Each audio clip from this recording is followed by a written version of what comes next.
Alors on va aller ouvrir. Vous faites fichier ouvrir et vous allez chercher le dossier que vous avez téléchargé. Le dossier qu'on a téléchargé du Google Drive qui s'appelle Teddy Bear. Ou quelque chose comme ça. Ça s'appelait comment? Non, le dossier sur le Google Drive s'appelle Teddy Bear. Donc en principe, vous avez un dossier Teddy Bear dans lequel vous avez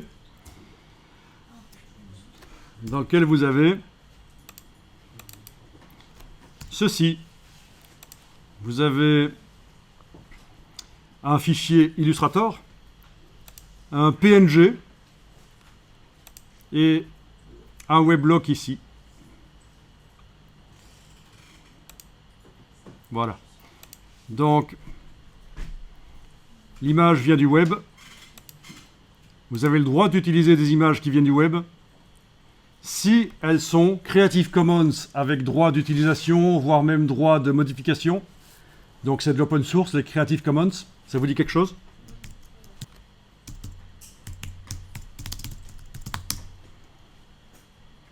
Voilà, si elles sont Creative Commons. Si vous ne connaissez pas, intéressez-vous à ça. Ou alors si elles sont du domaine public.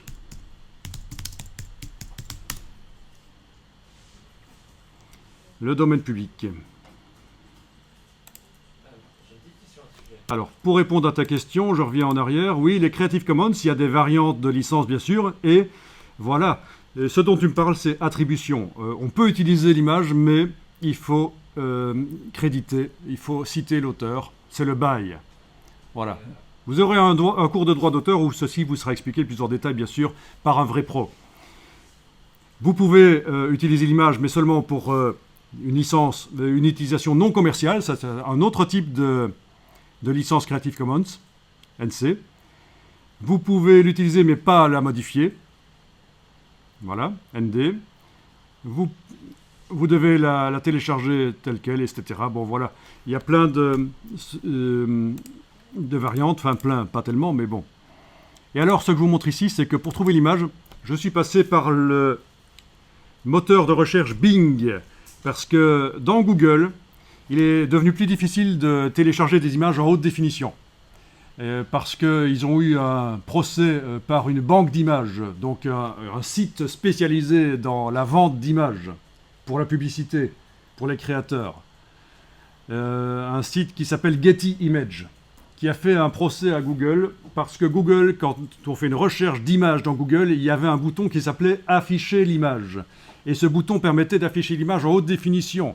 Et ça posait des problèmes pour cette banque d'images. Donc le bouton afficher l'image dans Google a disparu et ça devient de plus en plus difficile d'avoir des images haute définition dans Google. Et c'est pour ça que je passe par Bing qui lui a toujours cette possibilité d'afficher l'image en haute définition. Et il y a d'autres moteurs de recherche. J'ai un collègue qui utilise le moteur russe Yandex. Il paraît qu'au niveau de la recherche d'images, c'était beaucoup plus riche. Il y a beaucoup plus de résultats. Donc voilà, je ne suis pas en train de dire qu'il faut utiliser Bing nécessairement, et vous pouvez utiliser Google si ça marche. Je dis pourquoi je ne suis pas passé par Google cette fois-ci. Et alors, dans les filtres, déjà, au niveau de la recherche, exceptionnellement, j'ai tapé en français parce que parfois il y a des choses qui n'apparaissent pas quand on tape en anglais. Teddy Bear. Mais donc voilà, j'ai tapé ours peluche. Mais c'est exceptionnel, la plupart du temps je tape en anglais parce qu'il y a quand même plus de tags anglais sur les images. J'ai recherché bien sûr les images, c'est comme dans Google, en fait ça ressemble au moteur de recherche de Google. J'ai filtré, c'est comme dans Google. Au niveau du filtrage, j'ai demandé ici dans taille d'image de voir les images uniquement de 3000 sur 3000 en principe. Mais je vais retaper parce qu'apparemment ça n'est pas passé. Voilà, 3000 par 3000 pixels. Pour quand même avoir des images avec de la définition, quoique pour redessiner dans Illustrator, ça n'a pas trop d'importance en réalité, les images pourraient être floues, ça n'est pas un problème. J'ai filtré ici sur domaine public. Voilà, et là vous avez les Creative Commons aussi, qui sont inscrits comme ça, c'est différent dans Google, c'est inscrit différemment, mais le principe est le même. Voilà, mais moi j'ai choisi domaine public. Alors attention, parce qu'il faut, si on fait une utilisation commerciale d'une image qu'on trouve comme ça sur le web, il faut vraiment aller vérifier sur la page qui contient l'image originale, sur le site web, vérifiez les conditions d'utilisation, parce qu'il y a des gens qui mettent des images sur le web en indiquant « not in public domain ». Et quand vous faites une recherche comme ceci, forcément, ça risque d'arriver dans les images qui semblent être du domaine public. Donc, méfiez-vous. Alors, on pourrait se dire, mais pourquoi ne pas faire les images soi-même? Ben oui, j'aurais pu prendre des ours et faire l'image moi-même. Mais bon, on ne peut pas toujours. Si je veux avoir l'image d'un éléphant ou d'une girafe ou quoi, je ne vais pas chaque fois aller au zoo. Je vais évidemment utiliser des images qui sont sur le web. Et je pourrais utiliser des images payantes, une banque d'images payantes, comme celle de Adobe, comme d'autres banques d'images, il y en a. Mais donc voilà, c'est un choix. Et il y a de plus en plus d'images du domaine public à disposition sur le web. Pourquoi? Parce que les musées américains, notamment, régulièrement, mettent des anciennes images, des images vintage, ils les mettent dans le domaine public. Donc vous avez le droit de les utiliser, de les modifier, de faire du commerce avec. Vous pouvez faire de l'argent avec ces images. Elles sont du domaine public. Il n'y a pas de restriction, aucune restriction de droit d'auteur. Donc les images, les vraies images, parce que là c'est juste de la publicité là au-dessus. Les vraies images sont là et on voit qu'on a des images de minimum 3000 sur 3000. C'est comme ça que j'ai trouvé l'image. Je vous indique parce que c'est intéressant de le savoir. C'est pas juste parce que c'est rigolo de savoir comment j'ai fait pour trouver l'image. C'est parce que vous aussi, vous devrez parfois trouver des images. Et vous n'avez pas le droit de prendre n'importe quelle image. Il faut que vous ayez les droits dessus.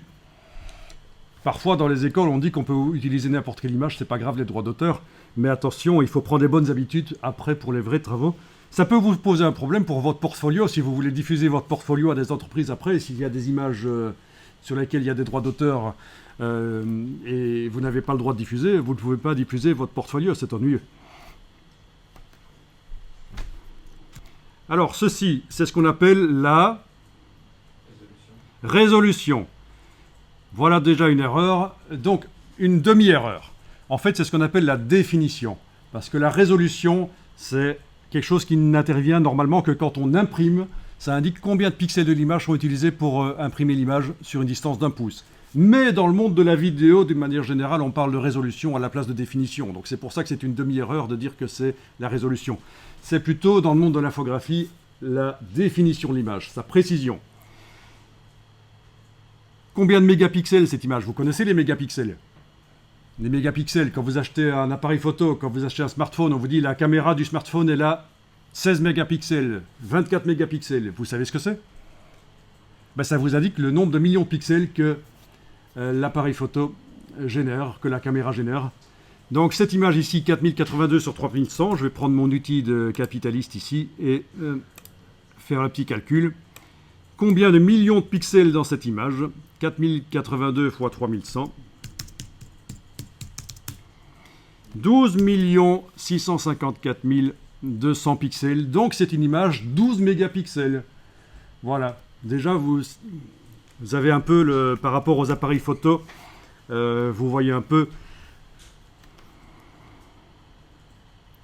Bien.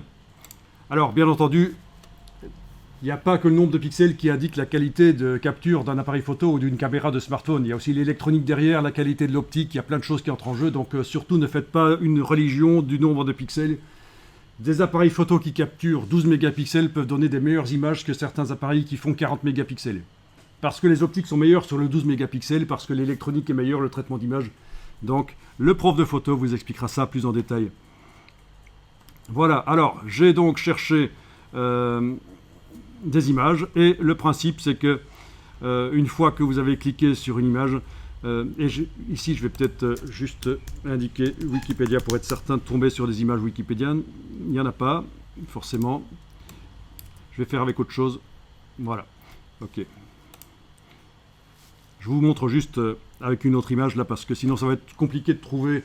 Parce qu'il y a plein d'images où il faut s'inscrire sur les sites. Ce sont des sites qui répertorient des images du domaine public, mais il faut être inscrit avec une adresse mail, donc ça va me poser problème. Et Wikipédia, toute image Wikipédia est d'office du domaine public, il faut le savoir. Tout ce que vous voyez sur Wikipédia, vous avez le droit de l'utiliser, de le transformer, de faire de l'argent avec. Y compris le texte. Alors, Quand vous avez donc fait comme j'ai fait ici, cliquer sur un résultat, vous avez ici dans Bing, c'est comme ça que ça marche, le petit signe plus, afficher l'image, elle s'affiche en haute définition, on peut zoomer dessus ou pas, ça n'a pas d'importance, on fait un clic droit, enregistrer l'image sous, on la met sur le disque dur, elle est sur le disque dur, voilà comment ça marche, c'est tout simple. Alors,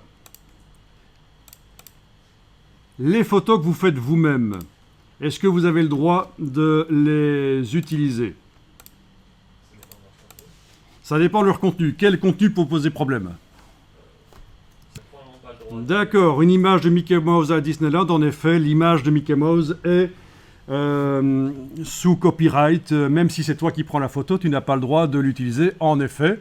De manière commerciale, on n'a pas le droit d'utiliser. Hein? Oui, si on voit la tête de quelqu'un aussi, le droit à l'image. La personne doit donner son droit pour qu'on exploite son image. Je reviens un peu sur Mickey Mouse. Il faut savoir que Disney a fait des procès à des gens, c'est surprenant. Notamment des gens qui ont dessiné des Mickey dans des toilettes publiques. Ils ont eu un procès. Donc ça va jusque-là. L'atomium, vous voyez cette chose avec des boules à Bruxelles. Des choses avec l'immense, ça fait 100 mètres de haut ce truc. Tout le monde voit ce que c'est l'atomium. Est-ce que j'ai le droit d'utiliser dans mes affiches les photos de l'atomium que je prends, voire même dessiner l'atomium? Je dessine les boules avec les tubes, c'est super, c'est excitant. Est-ce que j'ai le droit d'utiliser? Pourquoi?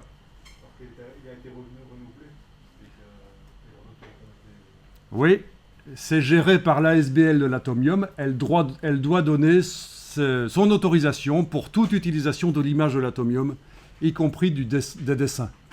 Donc si vous utilisez ça sur un flyer et qu'il vous tombe dessus, soit vous devez payer, soit vous devez détruire les flyers. Et je ne parle même pas de livres ou autre chose. La tour Eiffel. La tour Eiffel, est-ce qu'on a le droit d'utiliser une photo qu'on fait soi-même de la tour Eiffel? Ah, question piège. Exactement, vous avez le droit d'utiliser l'image de la tour Eiffel de jour, mais de nuit, les photos que vous faites de la tour Eiffel de nuit, vous n'avez pas le droit de les utiliser pour des utilisations commerciales, parce que l'éclairage est sous copyright. Voilà. Oui, c'est tellement facile de se tromper, donc il faut demander un avis juridique éventuellement. Il y a des avocats spécialisés en droit d'auteur, des cabinets spécialisés en droit d'auteur qui peuvent éventuellement donner un avis. Alors, autre cas de figure... je veux faire un calendrier avec des Lamborghini, je photographie moi-même les Lamborghini, il n'y a pas de problème, je vais à Londres, je photographie moi-même les Lamborghini dans la ville. Ben non, parce que j'utilise le design d'une marque pour faire un produit et ça valorise énormément mon produit. Toute la valorisation de mon produit vient du fait que ce sont des Lamborghini et pas des Fiat Panda. Voilà. Même chose, vous avez un architecte connu... à Bruxelles, c'est Horta. Il a fait plein de maisons Art Nouveau. C'est Art Nouveau ou Art Déco? Je pense que c'est Art Nouveau plutôt.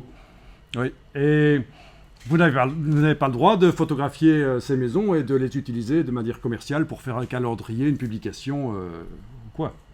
Voilà, il y a des choses qui sont protégées. Il y a eu une histoire à propos des panoramas.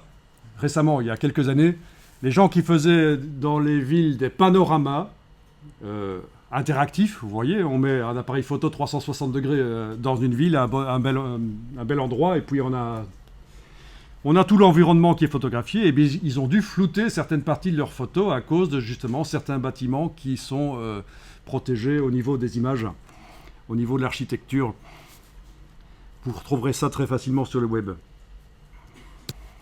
Autre cas de figure, j'utilise une image sous copyright, mais je redessine l'image. Je redessine par-dessus. Est-ce que c'est permis? Ben non.